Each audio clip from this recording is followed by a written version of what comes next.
How do you describe the narration of the Serbian-controlled media, who speaks the same propaganda language as Moscow? I think in the media environment in Serbia with respect to Russian influence, there had been Sputnik Serbia that was available in Serbia, but I don't think that the propaganda of Russia is even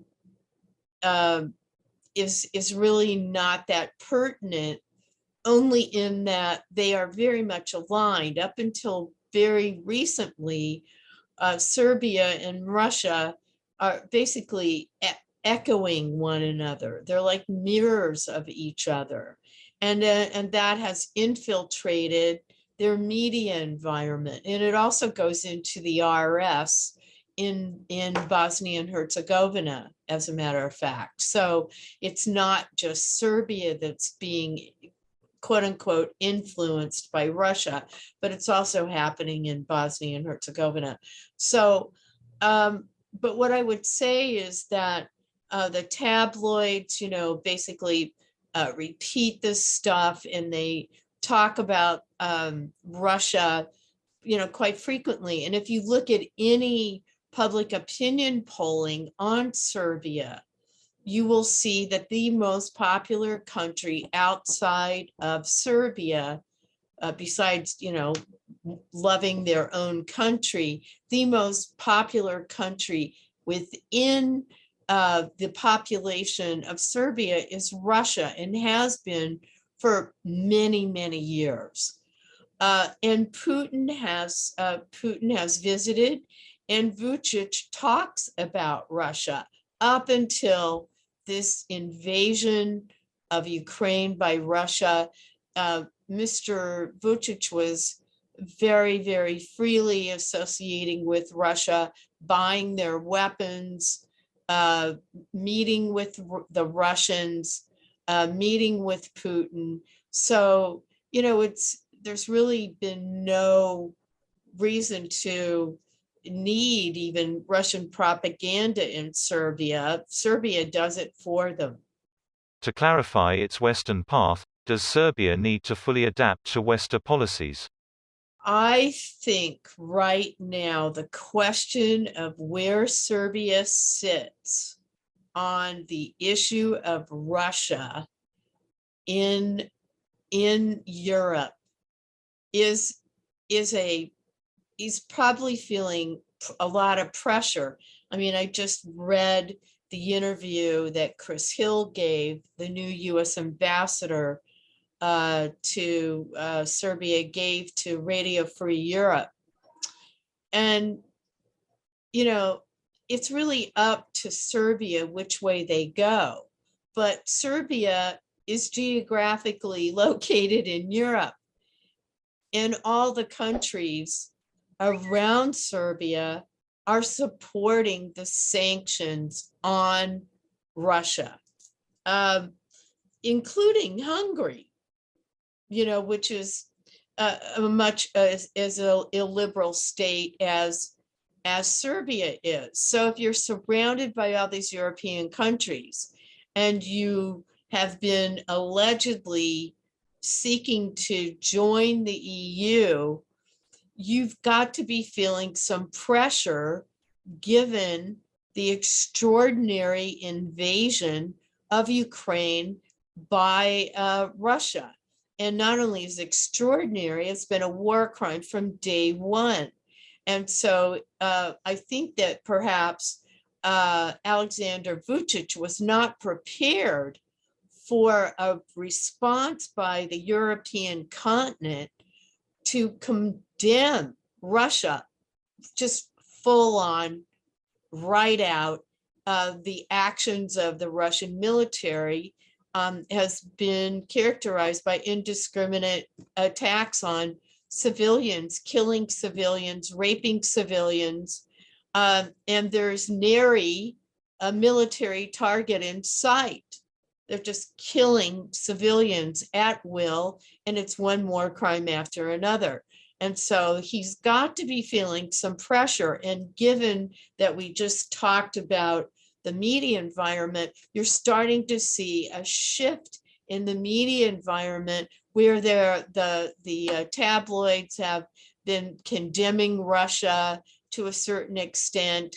And even the state-controlled media has not been espousing, these glowing reports of brotherhood between Slavic brotherhood between Serbia and Russia now. So I think that there are people inside the Serbian government that are probably talking to the media, and they're starting to move a bit away from their full embrace of Russia. And there's also a lot of discussion going on in the media. Will Vučić be able to get out of this situation? And the situation is that he has been sitting on two stools. That's the common expression in Serbia. Is he with Russia or is he with the European Union? And I would say it's a three-legged stool. Where is he standing between Russia, Moscow, Brussels, and Washington? And Washington has sent probably the most experienced living Balkan ambassador to Belgrade, and it just assumed his post late last month. And he's being very clear that Serbia shouldn't be buying equipment from one army, for example, from Russia and China. If you're going to develop a really effective, coordinated security structure, you should really be buying, equipment from one country, more or less, or with the NATO allies, for example. But that's more of an outpicturing of where do they stand. Are they going to be in the West, or is he going to continue to align himself with Russia, which is now, for all practical purposes, a pariah state? And it's more than likely, in my view, that Mr. Vučić will probably never travel beyond Russia, except for this G20 meeting. I suppose the Europeans are hoping maybe if he comes to the G20, they'll be able to talk some sense into him about stopping this war. But it does not seem that he has any inclination to stop this war. And it does not benefit Serbia to be closely aligned with Russia in this moment. So it's really a question of which way does this new government go in Serbia? And he's got to deal with the opposition to his right. And there's really not much of an opposition to the left. And who becomes prime minister will also really probably reflect some of this direction. But it's like, we're all trying to read the cards. Which cards is Mr. Vučić going to lay down on the table? How do you see the role of the United States of America in the Balkans crisis? With respect to the United States, in Mr. Hill's first interview, he was very clear that Russia was not going to be any help to Serbia on resolving the relationship with Kosovo. He flat out said that's not going to work. You can see what Russia does. Russia attacks, and they actually commit violence. They use violence, and they've done this in Georgia. They did it in Syria. They then annexed Crimea in 2014, and now they've resumed a hot war in Ukraine itself. So he's making the point that Serbia should not be turning to Russia for help on Kosovo. And as a matter of fact, the kind of help that Russia has provided to Serbia is blocking Kosovo from all international organizations such as the UN. They've been blocked at the OSCE.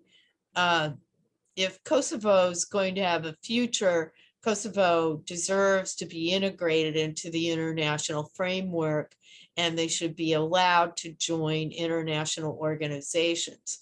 So I think that this is not going, it'll be interesting to see how Ambassador Hill negotiates this relationship with Mr. Vučić, but I think he will be an articulate spokesman. Mr. Hill will be an articulate spokesman for US values, which align with Brussels. And if you're deviating from those values, what kind of life are you creating for people in your own country and with your neighbors, as in Kosovo? Do you think that the Kosovo-Serbia dialogue will end? And how do you see this ending?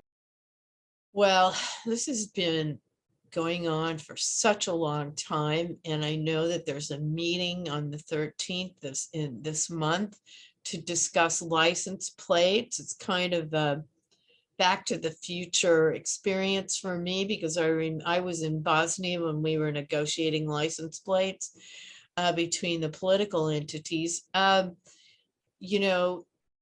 The fact that they used the license plates, Serbia reacted with escalating violence, last year regarding the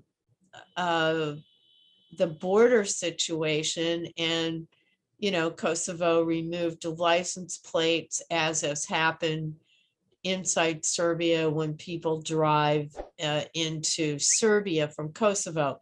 So that escalated into not only a border standoff, but actually they put aircraft in the air.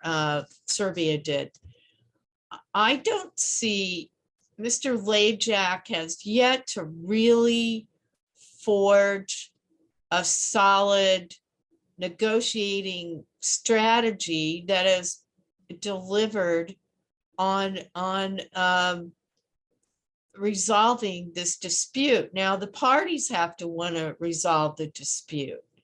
And Mr. Kurti has been really clear, we're going to be treated with respect, and we are an equal player. Don't make us a sideshow or insult us.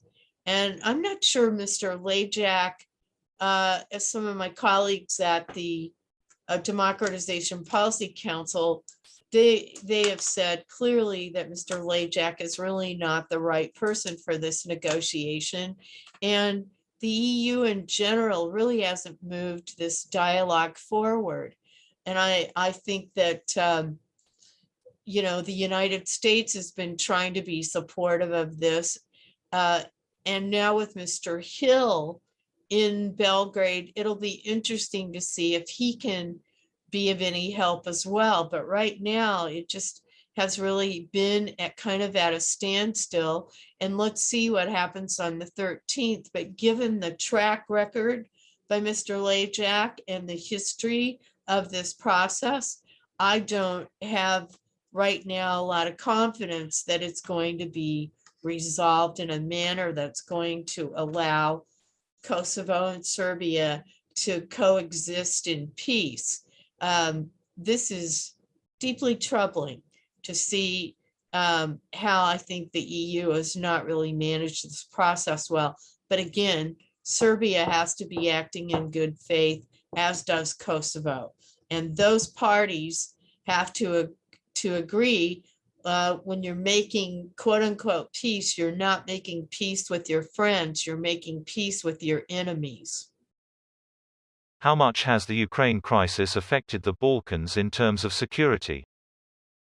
I think that this war has sent fear through, I think, particularly I was just in Sarajevo last month. Actually, I'm sorry, I was in Sarajevo in March, and I have talked to my friends, my Kosovar friends, and of course this evokes memories of their wars, their respective wars. And I think that people are quite jittery. You know, for example, in Bosnia, on the first day of the war with Russia in Ukraine, the EU sent 500 new soldiers to reinforce EUFOR. And I'm sure that Kosovo feels good about having a NATO contingent within their borders. The best thing I could say, here's an advantage. I will say this about the situation in Ukraine. It's very clear now that Russia's not going to be able to get to the Balkans through any kind of air travel. In other words, they're not going to be able to fly military aircraft through EU airspace. It's going to be shut down for them. And so I see actually a less of a threat now due to this Ukraine war, believe it or not. I think that right now Serbia is being very careful about what they're saying, how they're acting. Russia's not going to be able to be an active threat in military terms right now to the region. Even Hungary has sort of stayed within the lines of a decorum. They're not threatening other countries as well. And there's kind of like, that's one of the benefits of this. And I do think it's very clear now that in terms of Russia acting in a corrosive manner towards Bosnia, in particular, they've been threatening them quite a bit. And while I was in Sarajevo, the war was happening, and the Russian ambassador threatened Bosnia again and said, you know, how if you think you're going to join NATO, you can do that, but we will react, and just look at Ukraine as an example.